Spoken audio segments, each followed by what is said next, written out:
नमस्कार विद्यार्थी मित्रांनो, आपण ॲटिट्यूड आणि पर्स्पेक्टिव्ह असे जे दोन शब्द आहेत ते जाणून घेणार आहोत. ॲटिट्यूड आणि पर्स्पेक्टिव्हमध्ये नेमका काय फरक आहे? पर्स्पेक्टिव्ह हा जो आहे तो थोडा लार्जर कॅनव्हास आहे रादर दॅन ॲटिट्यूड. जे बघा, ॲटिट्यूड काय असतो तर एखाद्या व्यक्तीबद्दल, वस्तूबद्दल आपल्याला काय वाटतं, पॉझिटिव्ह वाटतं, निगेटिव्ह वाटतं, ही जी आपली फिलिंग असते बघा.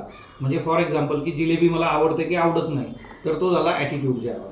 आणि जे पर्स्पेक्टिव्ह असतं तिच्यामध्ये जे आहे ना तो एक ॲनालिटिकल व्ह्यू असतो. म्हणजे एखाद्या गोष्टीबद्दल माझ्या ज्या फिलिंग आहेत त्या ॲटिट्यूडमध्ये येतात, परंतु पर्स्पेक्टिव्हमध्ये काय होतं की पर्स्पेक्टिव्हमध्ये मला ती गोष्ट समजून घेण्यात जरा जास्त रस असतो.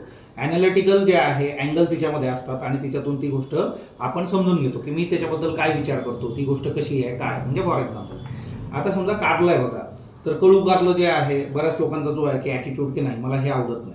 पर्स्पेक्टिव्हमध्ये काय आहे की जर मी त्याचा गुणधर्म समजून घेतला तर मग त्या केसमध्ये असं होऊ शकतं की त्याच्याबद्दलचं माझं मत जे आहे ते उद्या बदलून जाईल की मी याला कशा पद्धतीने बघतोय.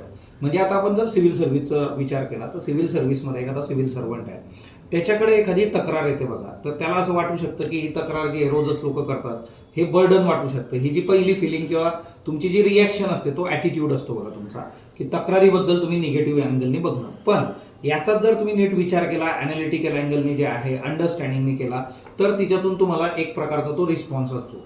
म्हणजे काय ना की असं म्हटलं जातं की जे तुमचे सगळ्यात जास्त अनसॅटिस्फाईड कस्टमर्स असतात तेच तुमच्यासाठी जे आहे गाईड असतात बघा, की त्यांना कशाने त्रास झाला, तिच्यातून तुमचं गव्हर्नन्स सुधरू शकतं, तिच्यातून जे आहे आपण चांगली सेवा लोकांना देऊ शकतो.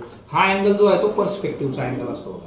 त्यामुळे ॲटिट्यूडमध्ये काय होतं की एखाद्या गोष्टीप्रती आपली जी पहिली रिॲक्शन असते एकदमच जे आहे सुरुवातीचा जो आहे तो ॲटिट्यूड असतो, परंतु त्याचा प्रॉपर विचार करणं, अंडरस्टँडिंग करणं, ॲनालिटिकल याच्यातून जे आहे गोष्टी बघणं याला आपण पर्स्पेक्टिव्ह म्हणतो. सो पर्स्पेक्टिव्ह जो आहे हा लार्जर कॅनव्हास आहे रादर दॅन ॲटिट्यूड. कारण ॲटिट्यूडमध्ये इमोशन्स आहेत, पर्स्पेक्टिव्हमध्ये एज्युकेशन आहे, तुमचं कल्चर, त्याची अंडरस्टँडिंग, अशा पद्धतीने तो लार्जर लेवलला बघितला जातो. धन्यवाद.